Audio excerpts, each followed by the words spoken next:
ahí es donde quiero llegar a usted porque la forma como usted se ha convertido, últimamente he estado escuchando audiolibros de Confesiones de San Agustín. Creo que se parece. Bueno, salvando las distancias, sí. San Agustín es un gran santo. San Agustín recorrió todas las ideologías y los pensamientos de su época hasta que descubrió aquella que satisfacía su corazón. Por eso dice, él tiene frases hermosas como nos creaste Señor para ti y nuestro corazón estará inquieto mientras no descanse en ti. Porque su corazón era un corazón inquieto, tan inquieto que buscó la verdad en todas las ideologías, filosofías, Claro. experiencias, Creo que eso lo dice el primer capítulo. hasta que lo descubrió en Dios, lo encontró en Dios. Y sobre... El caviarismo es muy poderoso, tiene una fuerza de atracción muy grande, ¿no? Porque es bien fácil juzgar, condenar y criticar sentado en la comodidad de tu Mac desde un Starbucks tomando tu frappuccino. Es muy fácil criticar, es muy fácil hablar de todo el mundo, es muy fácil no quemarse las manos. Hay que ser Javier es ficho. Sí, claro, Es una casta. Ajá. te da estatus, ¿no? Como usar iPhone, te da estatus el iPhone, ¿no?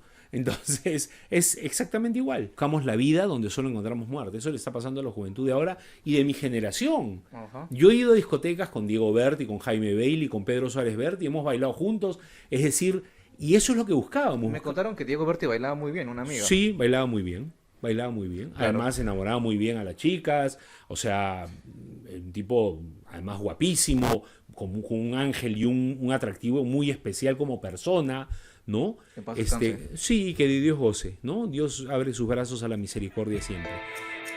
Temporalmente. Que todo el día están ahí en su videojuego jugando su Dota. ¡Chocolatada caliente si da frío! Aunque la chucha me haga fe, pavo. ¿Qué tal, público nacional popular? El día de hoy tenemos el honor de estar con el padre Omar Buenaventura, muy conocido en redes sociales, muy conocido en los medios de comunicación por toda su labor benéfica que está haciendo acá en la Asociación de las Bienaventuranzas. Es un trabalengua, la verdad.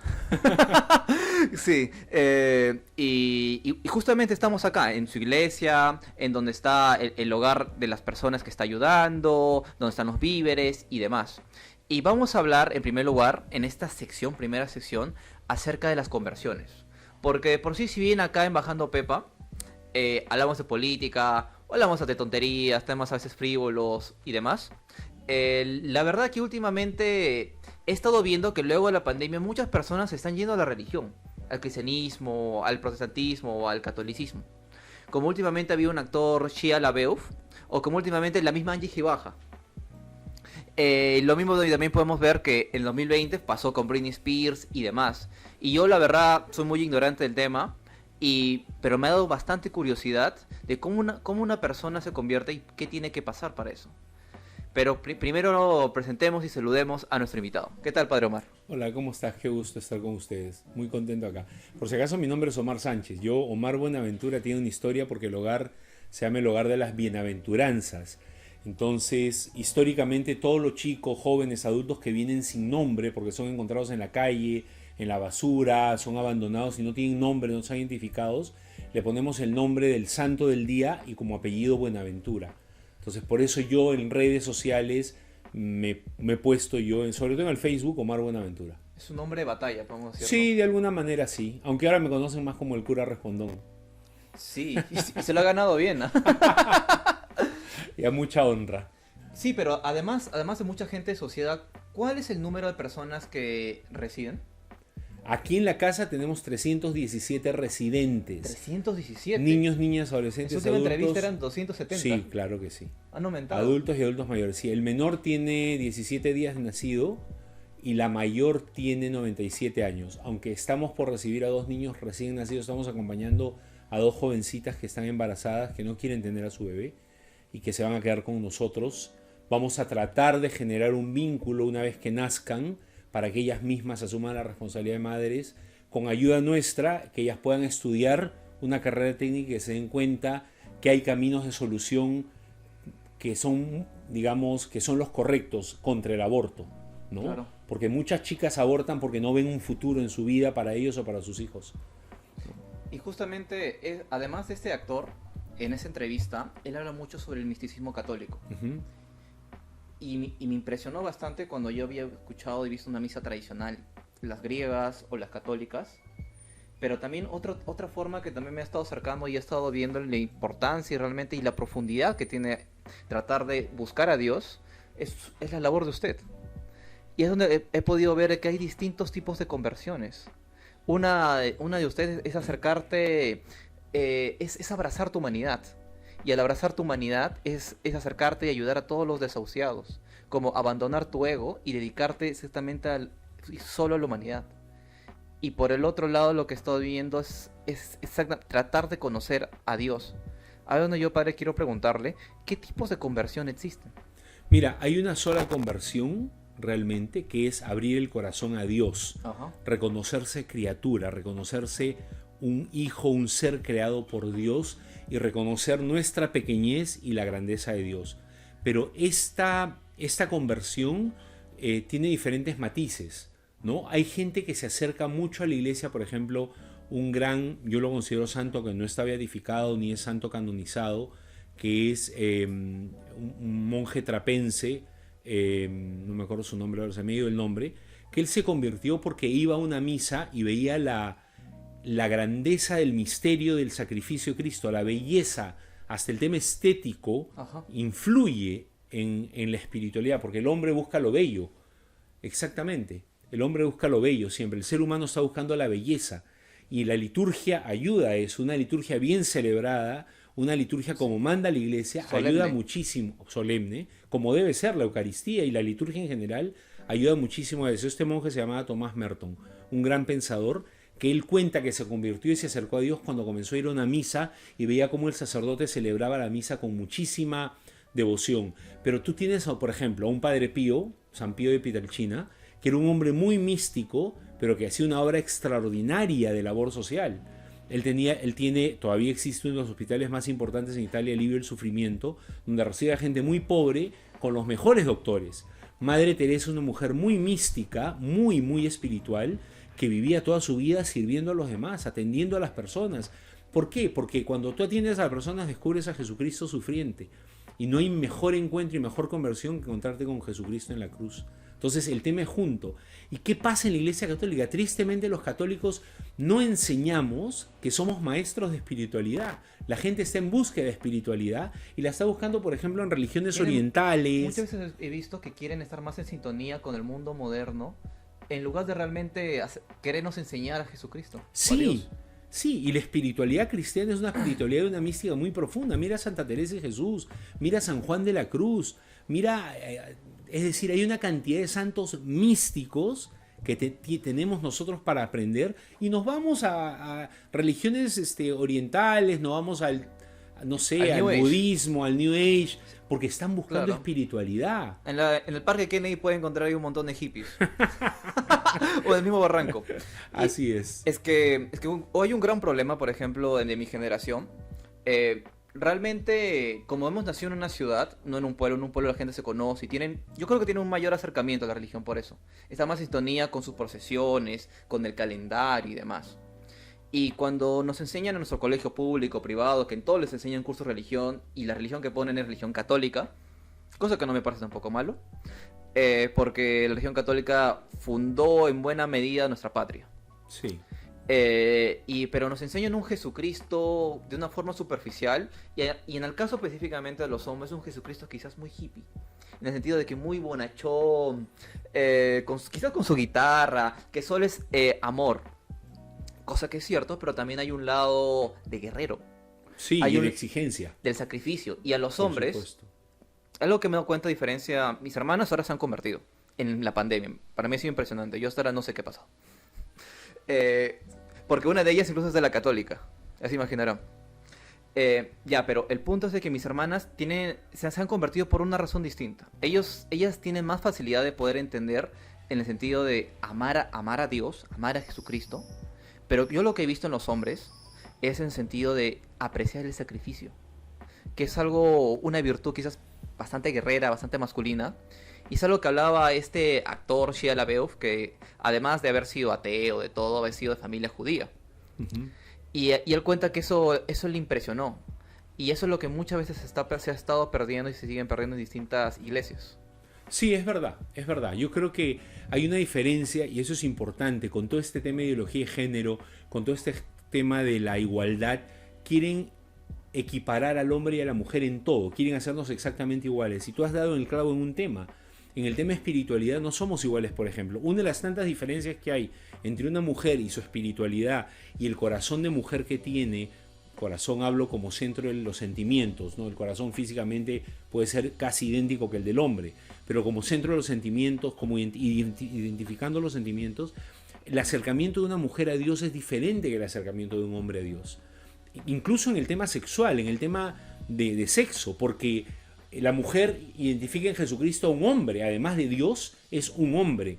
Para nosotros como varones, nuestra identificación es diferente. Como un líder. Vemos, sí, y vemos la virilidad cristiana, que nos llama, a mí me llamó mucho la atención. Yo no he sido criado en una familia católica, no porque no sean católicos, eran católicos, como llama Benedicto XVI, éramos católicos paganos, es decir, éramos católicos de bautizo que no vivíamos la fe.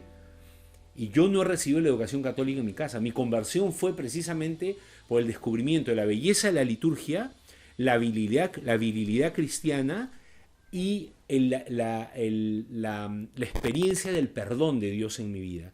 De cómo Dios tuvo misericordia de mí, me perdonó toda la vida de pecado que yo viví hasta los 24 años. Porque es reclarar que el padre, usted había estudiado Derecho. Sí, en la de Lima. O sea, fue abogado y se convirtió al catolicismo. Dejó esa vida de abogado. Como decía mi formador, te salvaste del infierno, porque todos los abogados se van al infierno. Usted es de la Universidad de Lima, ¿no? De la de Lima, sí. Primero ingresé a la Católica. Estuve 6 meses, pero yo vivía en La Molina. Entonces irme hasta la Universidad Católica todos los días, ir y venir, era imposible, porque los huecos de 4 horas de tiempo entre estudio y estudio no me permitían regresar a mi casa. Me tenía que quedar, cruzaba la puerta de estudios generales y me metía al Parque de las Leyendas por un huequito que había, y ahí pasábamos 4 horas divirtiéndonos con los amigos hasta volver a la universidad. Luego postulé a la de Lima y me quedé en la de Lima, y ahí estudié. También hay otra, ahí es donde quiero llegar a usted, porque la forma como usted se ha convertido, últimamente he estado escuchando audiolibros de Confesiones de San Agustín. Creo que se parece. Bueno, salvando las distancias, sí. San Agustín es un gran santo. San Agustín recorrió todas las ideologías y los pensamientos de su época hasta que descubrió aquella que satisfacía su corazón. Por eso dice, él tiene frases hermosas como: nos creaste, Señor, para ti, y nuestro corazón estará inquieto mientras no descanse en ti.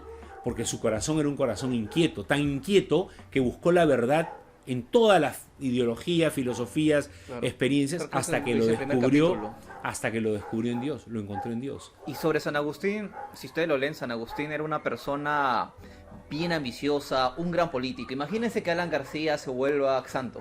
Ya, algo así hubiera sido San Agustín.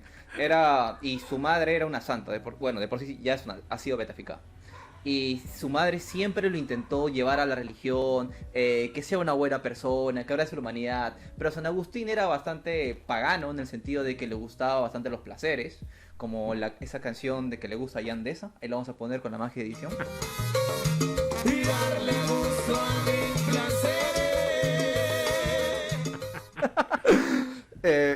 Pero aprendió oratoria y llegó a estar en la corte del emperador. Hizo de todas las cosas que hacían los romanos: orgías, fiestas, se la pasó. Un hijo a los 17 años. Tuvo un hijo San Agustín a los 17 años. A Deodato, que murió. Creo incluso le había puesto un curioso apodo, no recuerdo. Mi pequeño pecado, algo así era. Ajá. El tema, por ejemplo, es de que a mí personalmente me ha impresionado bastante, porque yo también soy muy egocéntrico, como muchas personas de nuestra edad. Queremos llamar la atención porque quizás nuestro papá trabaja mucho y no nos da atención. Y por eso quizás nos volvemos, no sé, comunistas, del Partido Morado, o no sé. y tratamos de estar en la contra. Pero luego me puse a ver esos videos de ciertos académicos ateos, como Sam Harris, como Neil deGrasse Tyson, y verdad, me dio tanta falta escucharlo que me di cuenta que creo que están equivocados. Porque uno ve a las personas, los ateos de internet, de Facebook, esta asociación de ateos, esta página de Facebook, y ve cómo se ven todos, casi todos se ven iguales. Gorditos o muy flacos, medios calvos, con su barba, y se nota que todo el tiempo están consumiendo Marre o están consumiendo Inca. Ustedes ya saben esta marca. O como Marcos Cifuentes. Aquí le vamos a dejar este estereotipo. Y por eso más se ve que realmente no son personas muy sanas. y quizás los referentes estén en otros lugares. Y ahí, padre, yo le quiero hacer una pregunta, en donde si usted quizás fue en su pasado, de que cuando nosotros somos jóvenes queremos dar la contra y buscarle siempre una pata a la cabra, una pata al gallo, una pata al caballo, acerca de negar la existencia de Dios. ¿Por qué hacemos eso? Mira, hay muchas razones, porque creo que en la juventud es tiempo de preguntarse muchas cosas, es tiempo de cuestionarse muchas cosas. Un joven inteligente tiene el derecho y justamente la inquietud de preguntarse: ¿Dios existe? ¿La religión es verdadera? ¿Qué cosa es esto de la Iglesia Católica? ¿Qué cosa es esto de las religiones? Es justa la pregunta. Y esta pregunta te ayuda, si eres honesto, si eres sincero, si eres transparente, junto con la rebeldía natural de la juventud que es propia de la edad, te ayuda a ir a buscar la verdad. Y si estás en una búsqueda sincera de verdad, la vas a encontrar. Como le pasa a muchísimos jóvenes. Una búsqueda sincera de verdad, van a terminar encontrándola. El problema es que estamos siendo adoctrinados y bombardeados por ideologías que no tienen un fundamento de ningún tipo. ¿Me entiendes? Entonces, eso desvía esta búsqueda verdadera de la verdad y llena estos vacíos. Y claro, ahora ya no es, digamos, toda esta modernidad, ya no es dar la contra, porque la mayoría se han metido en esta modernidad. Precisamente ahora dar la contra es convertirse, es estar cerca de Dios, es ser cristiano, es ser espiritual, es vivir una espiritualidad, porque todo el mundo está en la misma onda. Y los que caminan por el otro lado, contracorriente, precisamente, son los que están dando la contra a toda esta onda de modernismo, de progresismo, de posverdad, de ideología de género, de lenguaje inclusivo. Todo eso, todo el mundo lo hace ahora. ¿Qué sentido tiene? Entonces hay que aprovechar esta oportunidad para que la juventud descubra un motivo para realmente rebelarse, ser rebelde con causa, y darles una razón para su rebeldía. Y esa razón para su rebeldía es Dios. Puede ser Dios. Son fundamentos más sólidos los que tienen ellos. Sí, de alguna manera, no sé si son los que tienen quién ellos. Los progresistas que está Bueno, no sé si son sólidos porque son ideológicos. Las ideologías nunca tienen solidez ni fundamento. Es que me parece que ellos siempre entran en varias contradicciones y después tienen que hacer malabares mentales. Cuando dicen la intolerancia es intolerable. O cuando quieren justificar actualmente, por ejemplo, de que ellos iban a estar vigilantes y no lo han estado, con Pedro Castillo. Bueno, ese es un chiste, ¿no? Ajá. Realmente eso es un tema político, pero sí, eso es un chiste.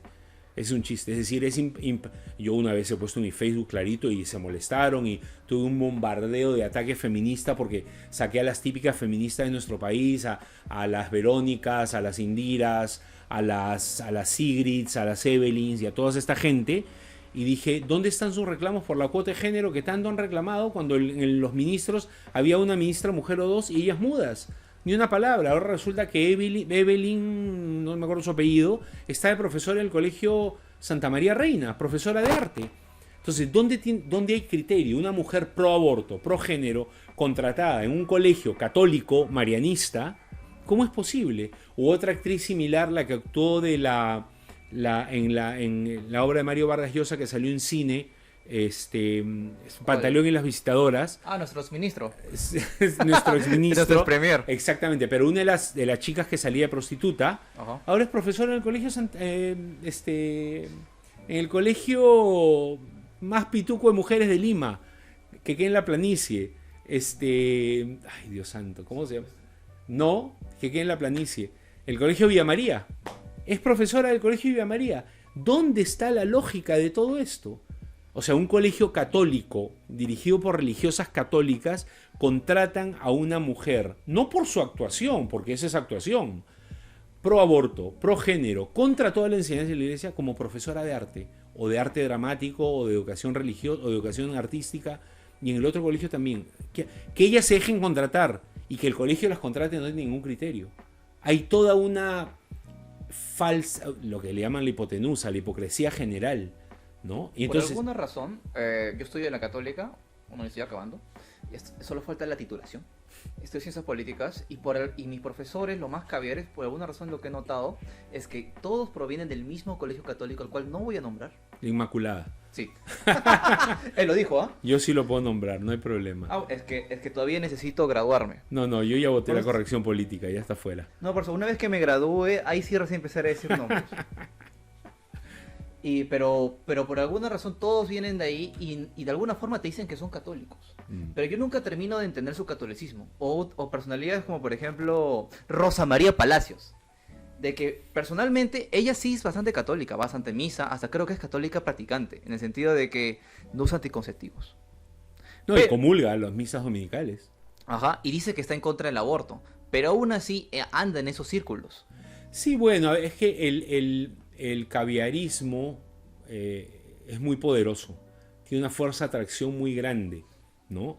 Porque es bien fácil juzgar, condenar y criticar sentado en la comodidad de tu Mac desde un Starbucks tomando tu frappuccino. Es muy fácil criticar, es muy fácil hablar de todo el mundo, es muy fácil no quemarse las manos. Hay que ser caviar es ficho. Sí, claro, Es te una da casta. estatus. Ajá. Te da estatus, ¿no? Como usar iPhone, te da estatus el iPhone, ¿no? Entonces es exactamente igual, te da estatus, ¿no? Hablan de pobreza, hablan de los pobres, hablan de todo esto, pero a la larga y al final tienen una vida incoherente, hay una incoherencia y ese es el problema más grave que hay en el Perú y en el mundo, la incoherencia, ¿no? No hay integridad, precisamente. Integridad entre lo que pienso, lo que hablo, lo que siento y lo que hago. Eso es lo que falta en el mundo en este momento. Y el caviarado, el caviarismo, la caviarada, como le quieras llamar, lo que menos tiene es esta integridad. No hay integridad entre lo que piensan, lo que hablan, lo que sienten y lo que hacen. Sino hay una ruptura, hay como una esquizofrenia, sin faltar el respeto a las personas que sufren esta terrible enfermedad, pero hay como una esquizofrenia social en su vida, ¿no? Ese es el problema. Claro, pero ahí donde vamos a llegar en la siguiente sección. Ya sé que es un tema que nos encanta hablar, a todo el mundo les encanta rajar de los caviares. Pero antes de eso, yo estaba conversando con una señora católica afuera de la misa. Y ella me había dicho de que sobre el tema de la conversión, me había dado varios ejemplos.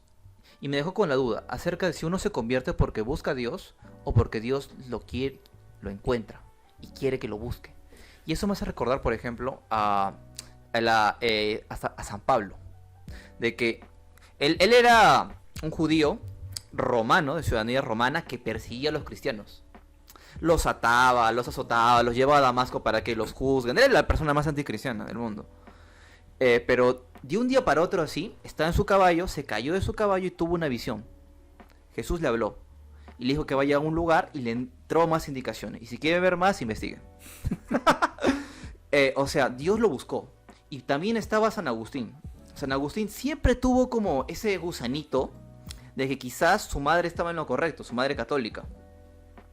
Pero durante muchos años, durante casi toda su vida, él lo negaba y entró a todas las religiones. O sea, él había entrado al maniqueísmo, él había sido pagano, él había leído a los estoicos. Algo así como, por ejemplo, cuando tú eres un chibolo edgy y quieres darle la contra a tu papá, dices frases de Nietzsche que no entiendes, y dices que eres liberal, que eres comunista, que eres anarquista, que vas a votar por Julio Guzmán en el 2016. Yo voté por Julio Guzmán. No, iba a votar, todavía no podía votar. Yo te absolvo de tus pecados en el nombre del Padre, del Hijo y del Espíritu Santo. Claro, pero de alguna forma poco a poco le fue entrando y él mismo habla también en las confesiones que como que Dios hizo para que él lo busque. Y es así, él realmente nos llama y lo encontramos en algún momento. Mira, te explico. Una diferencia fundamental entre la religión judeocristiana en general y el resto de las religiones es que mientras en el resto de las religiones es la gente que busca a Dios, en la religión judeocristiana es Dios que busca a su pueblo. Dios elige al pueblo. Por eso se llama el pueblo elegido. Todas las otras religiones es la gente que se busca o se crea o se inventa un Dios. Todas. Y ahí está la respuesta a tu pregunta. Es Dios quien nos busca. Pero recuerda que Dios pone el querer y el obrar. Es decir, Dios te busca y Él te da la fuerza para contestarle. Dios te busca, tiene sus caminos, sus métodos, a los que somos cabezadura, nos busca de una manera particular, nos hace caernos, golpearnos, revolcarnos, para después darnos cuenta, como le pasó a San Pablo, que no fue exactamente que cayó de un caballo, porque no había caballo, en la Biblia no sale ningún caballo, es una idea que todo el mundo tiene, en teoría, como la manzana de Adán y Eva, que no es manzana, simplemente es un fruto, igualito con... ¿Es metafórico? No, simplemente no existe manzana. En la Biblia no se habla de manzana, se habla del fruto prohibido. Y no se habla de un caballo, se habla de que Saulo de Tarso se cae. Y ojo, Saulo de Tarso era fariseo, él lo dice con orgullo. Fariseo, hijo de fariseos, educado a los pies de Gamaliel. Así lo dice San Pablo. ¿Cómo usted podría explicar al público moderno qué sería un fariseo con un ejemplo actual? Lo que pasa es que no hay una forma. Nosotros usamos la palabra fariseo para hablar de los hipócritas. Ajá. ¿Me entiendes? Es que esa palabra significa muchas cosas ya. Sí, en este momento sí. Pero el fariseo, digamos, original, tiene mucho, el de la época de Jesús, tiene mucho de hipocresía, pero también tiene mucho de cumplimiento de leyes en las que creía. ¿Me entiendes? Tiene mucha hipocresía porque, efectivamente, muchos de los fariseos eran cumplidores estrictos de la ley, pero se habían olvidado de la ley más importante, que era la ley del amor. Y sobre la ley del amor estaban todas las otras leyes. Entonces exigían a todo el mundo cosas que ellos mismos cumplían, no es que no las cumplieran, a diferencia de los que llamamos fariseos hoy día, que son hipócritas porque hacen cumplir a otros la ley y ellos no las cumplen. Como los políticos. Sí, como los políticos, como los caviares, hacen cumplir a otros la ley y ellos no las cumplen. Entonces se puede usar el término hablando de hipócritas, pero no coincide exactamente con los fariseos de la época de Jesús. Claro. ¿Me entiendes? Y también hay otro tipo de conversión que es cuando caes al abismo. Hace poco Aji Gibaja en sus redes sociales ha avisado de que se ha encontrado con Dios. Incluso todavía manda historias en donde se pone a leer la Biblia. Y se está sacando los tatuajes y es porque llegó al total abismo. En 2020 Britney Spears llegó al abismo y contó que Mel Gibson, un actor bastante católico, bastante polémico, la sacó de la depresión y yo creo que en un par de años voy a decir que es católica. Y algo parecido pasó como en este actor de Transformers, de que nadie lo contrataba porque lo habían funado, porque realmente el tipo de los más antipáticos que existían, quería llamar la atención en todo, él creía realmente que era muy inteligente y era bastante pretencioso, algo así como Ricardo Morán cuando habla cada tema político, pero era tan egocéntrico que incluso hasta trataba mal a sus parejas y por eso lo funaron y ya no le daban trabajo para nada. Pero de un día a otro, él mismo cuenta de que él se acercó a la religión por el ego, que Dios utilizó su egocentrismo para sacarlo él. Porque como nadie lo contrataba, había llegado un director italiano, y ese director italiano le dijo que tú podrías ser el Padre Pío. Que el Padre Pío ha sido un santo bastante místico, que tenía estigmas, y bastante rechazado en su momento por buena parte de la Iglesia Católica. Que lo trataban como loco, que lo trataban así por fariseos. Y él quería investigar más y él entró a un convento y en ese convento él había conversado con los padres y con su egocentrismo él quería darles la contra y así es como Dios lo fue acercando cada vez más y más. O sea, Dios busca quizás en algunas ocasiones a las personas que están en el abismo y con alguna cosa de ellos los acerca a ellos. Dios tiene caminos misteriosos para cada persona y actúa en cada uno como lo necesita, como es lo conveniente en ese momento, ¿no? Por ejemplo, cuando uno entra al seminario, tú puedes entrar al seminario por muchas razones. Una razón, por ejemplo, de una decepción amorosa. Puede ser una razón para entrar al seminario. Otra razón, por ejemplo, puede ser, no sé, un fracaso laboral, un fracaso sentimental, no te sientes querido. Cuando entras al seminario te tienen que ayudar a enderezar tu intención para ser sacerdote, porque tu intención no puede ser, como ninguna chica me hizo caso, o como esta me puso los cachos, entonces me meto al seminario porque me he decepcionado de las mujeres. Pero Dios puede usar eso, porque como decía el cardenal Landazuri, decía, Dios escribe derecho en líneas torcidas. Dios hace su obra de acuerdo a cada uno, por eso cada vocación, cada llamado, cada persona es un ser individual, ese es lo maravilloso de Dios. Dios tiene un método para encontrarse con cada uno de nosotros de manera diferente, o desde el abismo o desde la gloria. Hay gente que se ha encontrado con Dios cuando ha estado en la gloria, en lo más alto, en lo mejor de la cúspide de su vida. Ahí se ha encontrado a Dios y ha descubierto que todo lo que ha conseguido es obra de Dios. Hay gente que se ha encontrado con Dios cuando ha estado, ya no podía caer más hondo, en lo fondo del abismo, y lo único que podía hacer era mirar hacia arriba y hacia arriba solo encuentras a Dios. No había otra salida, pero cada uno tiene un camino. Cada uno tiene un camino para que Dios te busque, te encuentra, y Dios cuando te quiere, te persigue, te busca y te encuentra. Siempre, ¿no? Entonces el tema es la apertura, y ese es un problema que hay entre la juventud, ¿no? Estamos tan embarrados con bullas, con luces, con lentejuelas, con todo esto, todas las redes, el internet, TikTok, todo esto, y yo estoy en TikTok, pero igualito, todo esto nos tiene tan cegados, tan tapada la cabeza, que no hay un espacio de silencio. Tú pregúntale a un joven de ahora si es capaz de guardar silencio. Ponlo en un cuarto y dile, quédate en silencio una hora. No hay forma, se muere. Claro, todos tenemos déficit de atención. Todos. No, o sea, nos morimos. Y eso no es de tu generación. Yo tengo 55 años y pasaba en mi generación. No había forma de andar sin música, por ejemplo. Todo el día había que andar sin música. Claro, en ese entonces los audífonos eran cosa muy rara. Era un audífono de una oreja que te lo colgaba por acá. Ahora no. Ahora son inalámbricos. Ahora son los grandotes, los que parecen la dama de Elche, ¿no? Que son enormes. O sea, pero todo el día tienes que andar con música, con imágenes, con algo que te active. Porque si no, te mueres. Y ese es un problema. Pero incluso Dios puede hablar en medio de la bulla, en medio de la luz, en medio de todo lo que hay. También Dios puede hablarte. Porque estás en búsqueda de lo absoluto, en búsqueda de profundidad en tu vida. ¿Y sabes qué pasa? Lamentablemente buscamos saciar nuestra sed en aguas envenenadas. Buscamos el agua de la vida en fuentes agrietadas que no te dan vida. Buscamos la vida donde solo encontramos muerte. Eso le está pasando a la juventud de ahora y de mi generación. Yo he ido a discotecas con Diego Berti, con Jaime Bailey, con Pedro Suárez Berti, hemos bailado juntos. Es decir, y eso es lo que buscábamos. Me contaron que Diego Berti bailaba muy bien, una amiga. Sí, bailaba muy bien. Claro. Además enamoraba muy bien a las chicas. O sea, un tipo además guapísimo, con un ángel y un atractivo muy especial como persona, ¿no? Sí, que de Dios goce, ¿no? Dios abre sus brazos a la misericordia siempre. Entonces, también buscábamos todo esto y también queríamos llenar el vacío de nuestra vida con música y con todo lo que el mundo ofrecía. Pero el problema es que cuando tenemos algo, compramos un carro, nos satisface una semana y luego queremos más. Tenemos el iPhone 12, ahora que el próximo año queremos el 13 y nunca estamos satisfechos. Nunca. Pero cuando queremos buscar lo absoluto... Pero eso es que eso bien usado es bueno. Porque el hombre es un ser por naturaleza insatisfecho. Entonces va a llegar un momento en que el iPhone 25, que ya te lo van a implantar en el brazo, porque ya no lo vas a necesitar en físico, ese iPhone no te va a satisfacer y vas a decir, ¿qué? Mira, yo te digo, mi conversión se resume en una pregunta que tuve en mi alma y en mi corazón desde los 13 años. Y la pregunta era, ¿y después qué? Esa pregunta me taladró el alma.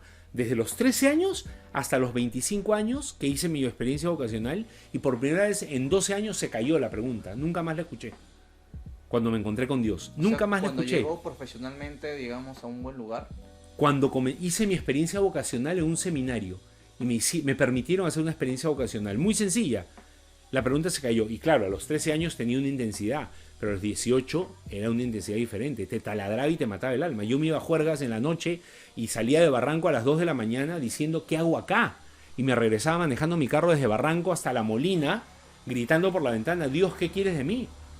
Porque no entendía qué pasaba en mi vida. Y la pregunta era, ¿y después qué? O sea, y era una pregunta, primero profesional, de futuro. Me caso, tengo hijos, quería tener 12 hijos, quería ser abogado, quería ser diplomático, quería viajar por el mundo, casarme con una gringa porque había que mejorar la raza. Es decir, todo eso lo tenía en mi cabeza, ¿me entiendes? Pero luego la pregunta era existencial, ya no era sobre un tema profesional, era existencial. ¿Y después qué hay después de todo esto?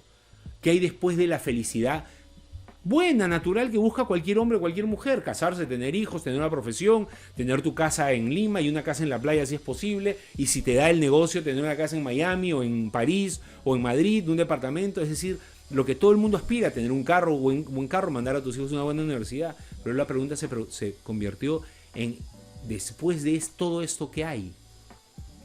Y esa pregunta fue taladrando mi alma en diferentes motivos. A los 12, 13 años de una manera, a los 20 de una manera, a los 24 años me destrozaba el alma. Yo me quedaba toda la noche despierto mirando el techo, preguntándome, ¿y después qué? Toda la noche. Estaba en esas fiestas y veía a todo el mundo bailar y divertirse sanamente o no sanamente, como sea. Y yo estaba arrinconado en una esquina de la discoteca de La Peña, de los Michis y de los Pollis, que eran las peñas de mi época, que quedaban en Barranco, y me preguntaba, ¿y después qué? ¿Qué hago acá? ¿Y después qué hay? Después de esta fiesta, ¿qué hay? Me voy a mi casa, me quedo dormido al día siguiente, ¿después qué? Vuelvo a la universidad y ¿después qué? ¿Me entiendes? Entonces Dios usa caminos para cada persona. Yo tenía mi promoción del seminario, el mayor era ¿A qué edad psicólogo entró al a seminario? los 25 años. El mayor era psicólogo de la Católica, hijo, que es sacerdote ahora, hijo del que fue fiscal de la Nación, Pedro Méndez Gastelumendi. Él fue el mayor de mi promoción. Y el menor era un chiquillo del Colegio San José, el más pituco de Arequipa, ¿no? Del Colegio San José, que tenía 17 años. Pero en el medio había gente de la chacra de Viraco, de un pueblito que queda en la parte alta de Arequipa, que toda su vida lo único que había sido trabajar la tierra. Y Dios lo llamó en su lugar. A mí me llamó como abogado, al otro como psicólogo, al otro como escolar. Tenía 17 años, había terminado el colegio. A otro como ingeniero industrial. A cada uno nos llamó en un momento diferente, en una forma diferente y por un camino diferente. Había gente que había hecho camino cristiano toda su vida. Yo nunca había hecho camino cristiano. O sea, mi madre se convirtió, mi padre se convirtió, comenzaron a meter la religión en mi familia con calzador a la fuerza y yo me rebelé contra ellos. Y esa rebelión, esa rebeldía de la que hablábamos hace un rato, me hizo buscar más profundamente una respuesta. Ahí conocí a las hermanas misioneras de la Caridad de la Madre Teresa en el Bronx, en Nueva York, porque yo viví en Nueva York 2 años. Las conocí ahí haciendo un voluntariado. Conocí la experiencia de vida de ellas, conocí la vida de ella, pero no como católico, como una persona que se impresiona de la vida de una mujer heroica. Usted vivió en Nueva York, 2 años. el lugar menos católico del mundo. Sí, pero la ciudad más hermosa del mundo. La ciudad más maravillosa del mundo. Sacando el pecado. Es una ciudad cosmopolita. Lima se ha vuelto mucho como Nueva York, aunque suene gracioso, pero se ha vuelto mucho como Nueva York. Una ciudad cosmopolita, abierta, ¿no? Por supuesto que Bogotá, Río de Janeiro, Santiago de Chile. Santiago no tanto. Buenos Aires son también ciudades muy cosmopolitas, ¿no? Pero en Nueva York encuentras de todo, ¿no? Tú caminabas por una callecita en Nueva York y encontrabas la tienda de comida china donde el que cobraba cuentas usaba abaco chino. Nueva York, usando el abaco para hacer sumas y restas de cuánto le debías.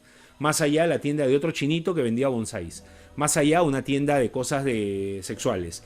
O sea, en una calle encontrabas toda la variedad del pecado y de las cosas bellas del ser humano. Una galería de arte. Un pintor espontáneo que pintaba zapatillas. En esa época estaban muy de moda las Converse, las All Star, las altas. Sí. Y él las pintaba a mano con diferentes dibujos de todo tipo. O sea, en una calle en Nueva York encuentras de todo.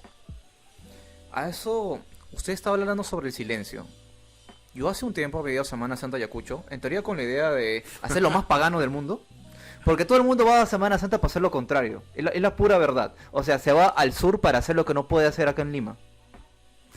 Pero había entrado yo a una iglesia, a la catedral específicamente. Me había puesto en silencio. Una amiga mía me había dicho, si quieres experimentar qué es el verdadero rezar.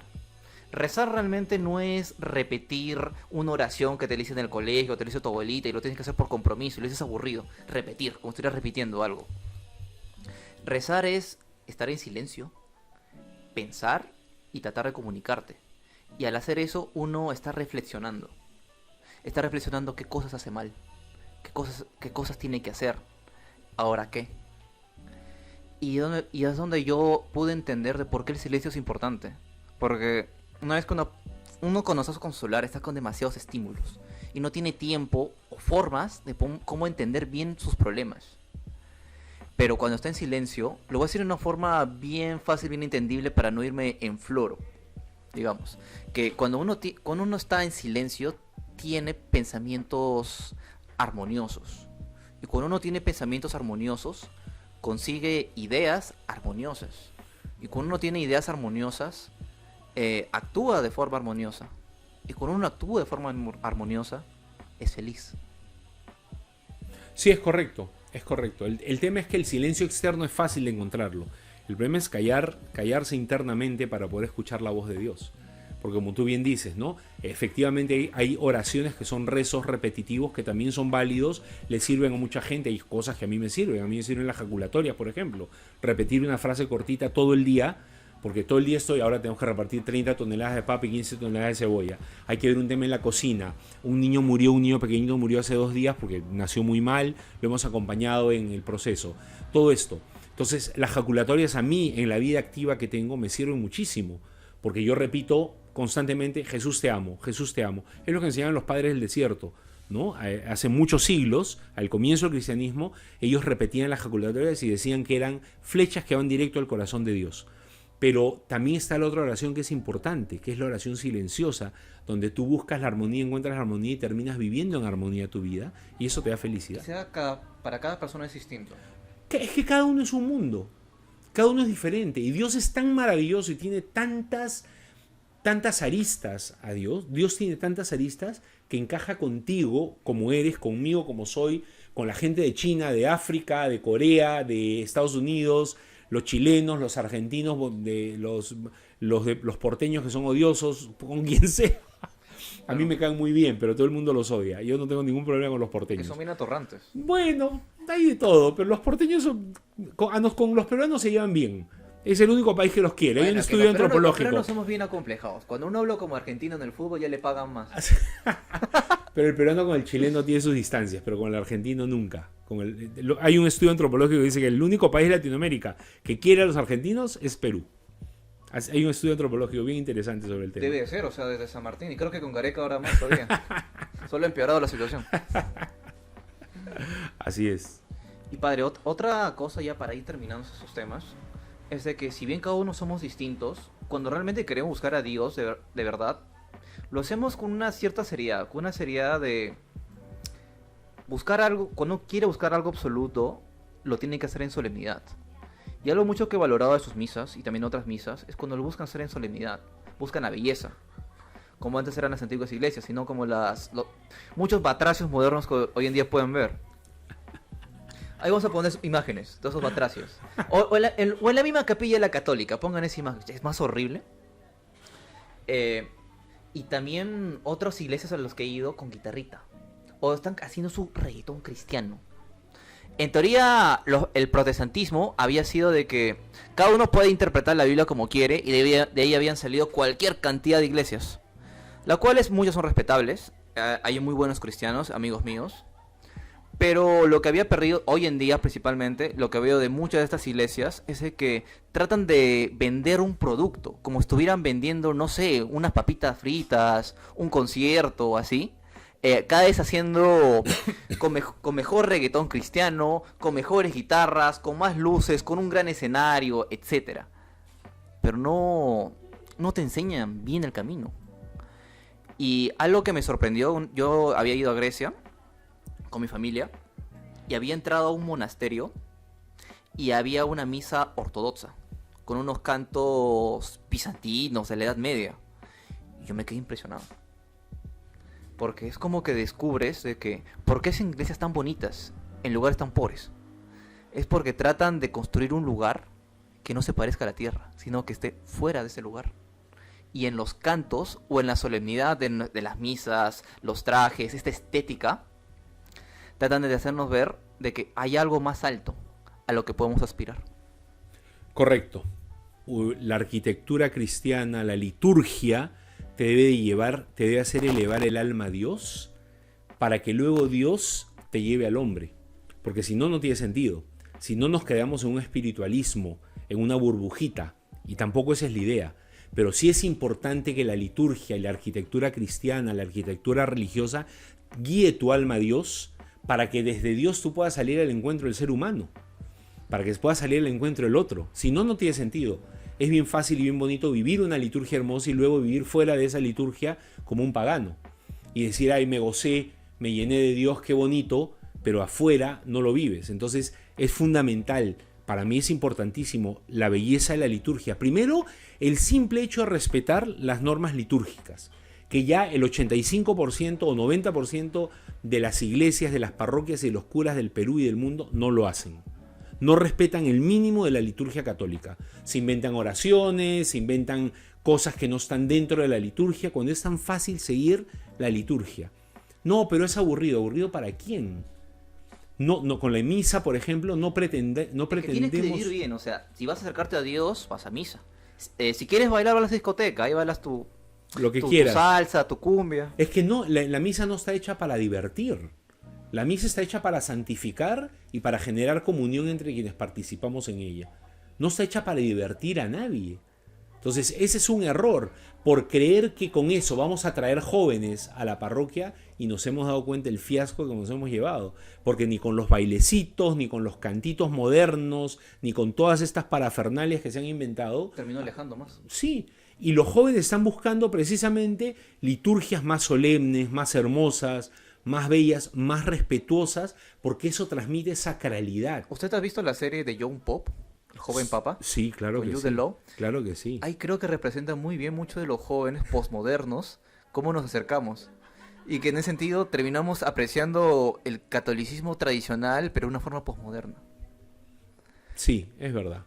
Es porque, o sea, en teoría es algo muy gracioso, de que muchos padres boomers, ellos creen de que por hacerlo más divertido, más carismático, como le llaman, van a acercar a los jóvenes. Pero creo que eso más alegra a mis tías, a mi tío, que les tengo mucho cariño. Pero los jóvenes no, porque si, como lo repito, si queremos divertirnos nos vamos a la discoteca o hacemos un reel en Instagram y demás. Pero lo que nos impresiona específicamente es cuando hacen esas cosas monumentales. Sí, sí es verdad.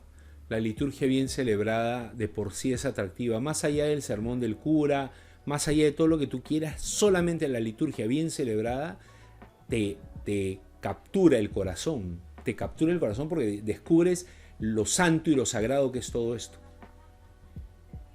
Padre, y ahorita ya para ir finalizando, ¿tú cómo recomendarías o cómo aconsejarías a los jóvenes cuáles serían los primeros pasos para querer realmente conocer a Dios, conocer la religión? ¿Cuál sería el primer paso? Sentarse en silencio absoluto y crear un espacio de silencio tal que puedan escuchar retumbar la voz de Dios en su corazón. A Dios no hay que buscarlo afuera, a Dios hay que buscarlo adentro. Y ayuda mucho, muchísimo para encontrarte con Dios, el servicio humanitario, el servicio a los más necesitados, a los más pobres. De hecho, San Francisco encontró a Dios en el leproso. Hizo su camino de conversión y no descubrió a Dios claramente hasta que le dio el beso al leproso y dijo: lo que para mí me daba asco, ahora se ha convertido en dulzura del alma. San Francisco era un artista, era un hombre de una fineza espiritual tan grande, tan claro. El padre era un mercader ambicioso, pero la madre Pica, una mujer finísima de la alcurnia francesa, porque la mujer era noble, el padre no, el padre era rico, pero la mujer era noble, la mamá de Francisco. Ella le transmitió esta sensibilidad espiritual. Y él por eso él era un hombre muy sensible a la belleza, al arte, a la música, y entonces los leprosos le repugnaban, porque no hay nada más feo que ver a una persona que se le cae la piel a pedazos. Entonces un día en su camino de conversión le da un beso a un leproso y él dice que en ese momento se encuentra con Dios. Eso que le daba asco se convirtió en dulzura del alma. Claro. La atención a los más necesitados, el servicio al voluntariado ayuda muchísimo a discernir y a encontrarte con Dios. Pero es importante generar un espacio de silencio. No basta, hago un voluntariado y después sigo con mi vida, sigo con mi música, sigo con mis TikToks, sigo con mis Reels, sigo riéndome con esto, sigo juergueando, sigo chupando, sigo drogándome. No voy a encontrar a Dios. Voy a encontrar a Dios si soy capaz de hacer un espacio de silencio en mi vida. Claro, ojo, pero eso no significa que dejemos de tomar vino, de vez en cuando bailar, no. Simplemente darnos un espacio. Sí, claro, un espacio de silencio. Porque Dios habla en el silencio del corazón. Jesucristo convirtió el agua en vino, él bailaba, etcétera.